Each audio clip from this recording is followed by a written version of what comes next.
Hey guys, it's Jason. I hope you're all doing well. It's been about a week. I'm sorry I haven't posted a video, but I've been sick. My wife and daughter have been sick, so the whole entire house was sick. So I wanted to make sure I got better, even though I'm still a little bit hoarse. I have a little bit of a BWS, I call it, Barry White syndrome with a deeper voice. But that said, I am on the road to recovery, and so is my family. So that was priority number one. But I want to get back to the videos. So. If you're new to this channel, by the way, and you're a baseball fan, this channel is for you. I put some videos in the description down below for your enjoyment, and I hope that you'll click that subscribe button and click the like button as well.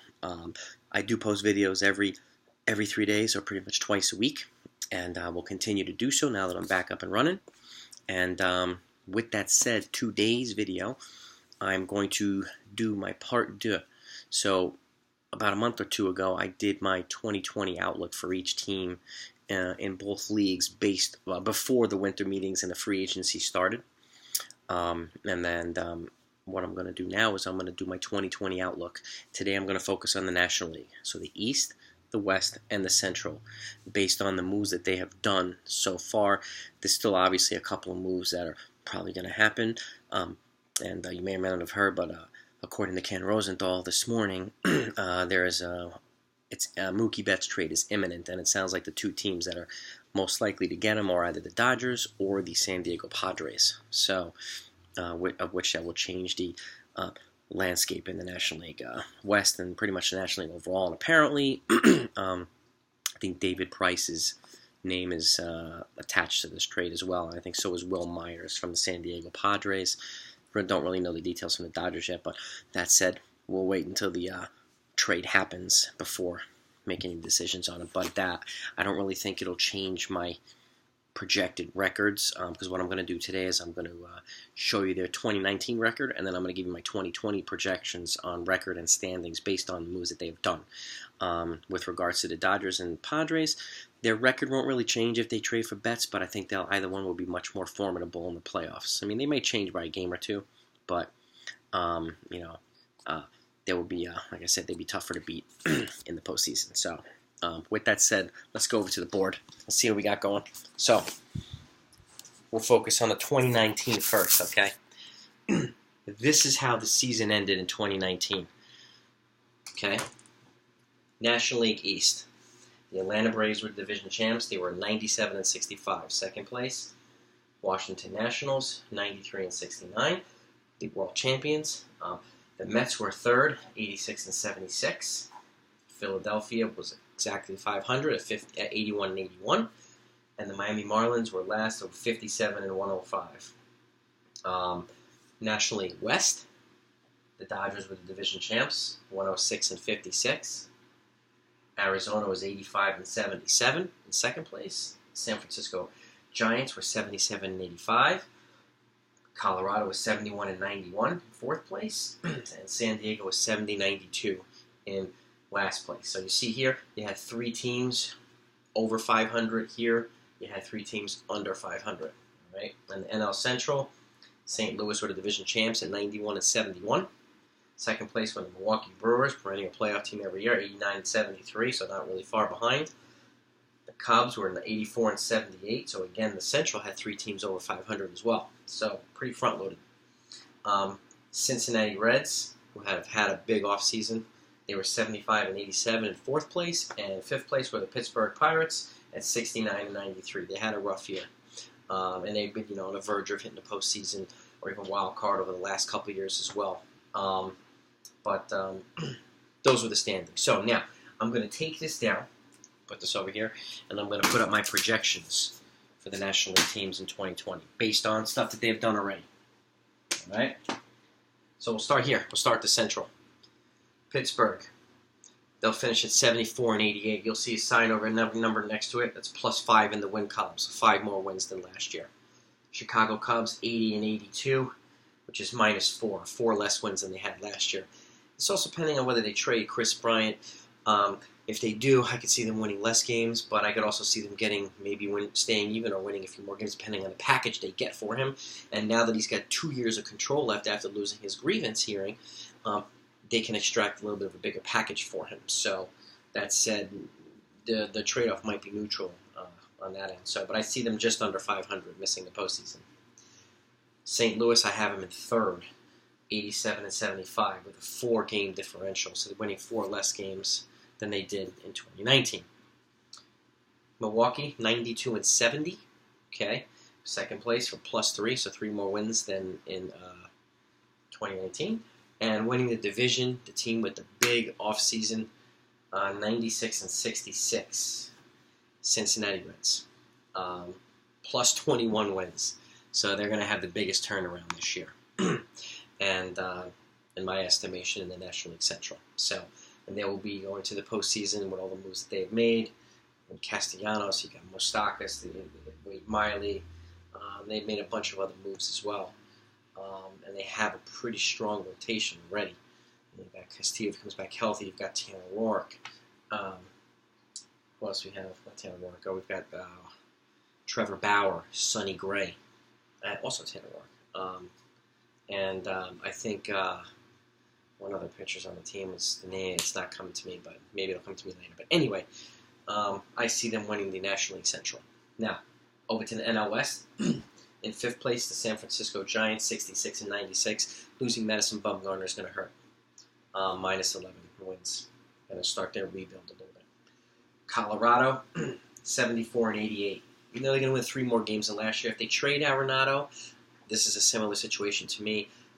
In the Chris Bryant scenario, I think they would be able to extract a pretty good return from him, even though he's on a huge contract. He's locked up for the next 7 or 8 years, and he's relatively young, and he would still get a bunch back. So I would not be surprised if they stayed the same as last year with 71 wins, or won a couple more, or won a couple less, but I don't see it being that much of a differential, especially since they have Trevor Story and Jonathan Gray and some of those other players there. Still a pretty solid team. Arizona, the moves that they made, they brought in Madison Bumgarner and made a couple other moves as well. 87 and 75. I see them in 3rd place, 2 wins more than they had last year. San Diego Padres, I see them making one of the bigger improvements. Their team's on the verge, and they also have the #1 farm system, minor league farm system in baseball as well. They have some up-and-coming stars and some budding superstars already, adding to the veteran presence, veteran talent that they already have, and they brought in Drew Pomeranz, and they've added to their little complementary pieces with a couple of trades that they've made, bringing in Hunter Renfroe and a couple other guys. I think they're going to be pretty solid. Actually, Tommy Pham, not Hunter Renfroe, Tommy Pham, for Hunter Renfroe. And so I would look out for the San Diego Padres. I can see them locking up a wild card this year. And if you look around, they're going to be right on the verge. You've got a 92 win here, 91 right there, and then you'll see over here, there's only 1 team ahead of them. That's not a division winner, so they'll be right on the verge of a wild card in my estimation. And the division winner will be the Los Angeles Dodgers at 103 and 59, -3 wins. I think losing Rio will hurt a little bit, but that said, they're still going to be good. And if they bring in Betts and David Price to replace them, I can see them the same thing, either winning the same amount of games or winning a little bit more, a couple more. I don't see them winning 115 games if they bring them in, but again, I see them being much tougher in the postseason if they bring in Price, or if they bring in Betts and Price. So that's the NL West. NL East, you're going to see a supremely tight division. Here we've got 2 to 3 teams over 500. Here we've got 3 teams over 500. Here we've got 4 over 500. I think it's going to be the tightest division in all of baseball. Last place is going to be Miami. Obviously, they're still a pretty rebuilding team, but 69 and 93, 12 more wins than they had last year. So they will make an improvement. And they brought in some complimentary players, and I think they'll make another move or 2. But I do think they have a shot at being better than they were last year. I'll tell you that. So 4th place, the defending world champion Washington Nationals. I still think they're going to be pretty solid, 88 and 74. But if you notice in history, teams that have won the World Series, if they either lose their ace pitcher or their top offensive player, they generally can have a little bit of a regression the following year. And it's really not much of a regression. It's -5. They only win 5 less games. And again, they could be on the verge, one of those teams that they could easily win 92 or 93 or 94 again.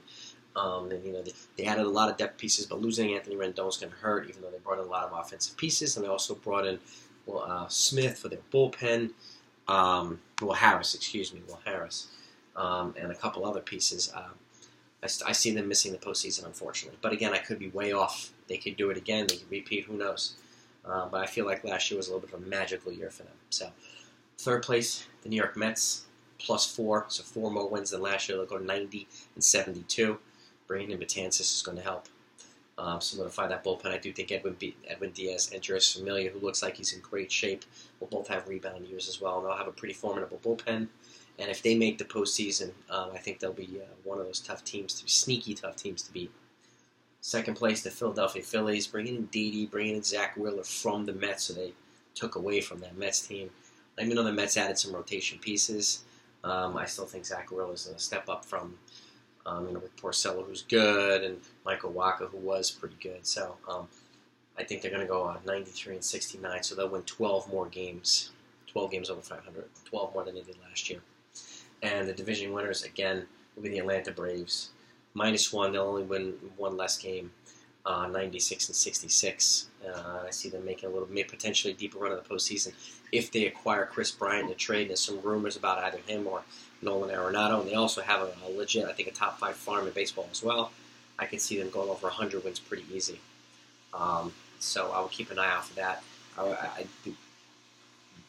Spring training, we're about a week or a little bit more than a week away from spring training, and I've said this in a couple other videos. I do think that the major moves, there's going to be a couple major moves that haven't happened yet, and they're going to be acquisitions, obviously trades. And I said that way early on with my Dodgers and Padres preview.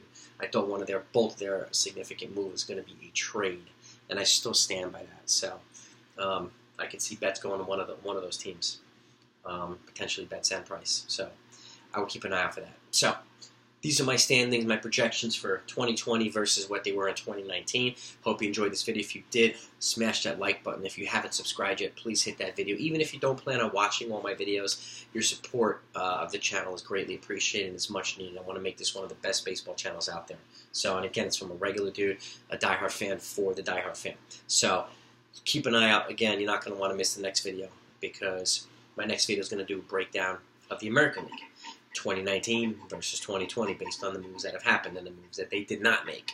So keep an eye out for that. And if you want to know when it's coming, hit that notification after you hit that subscribe button.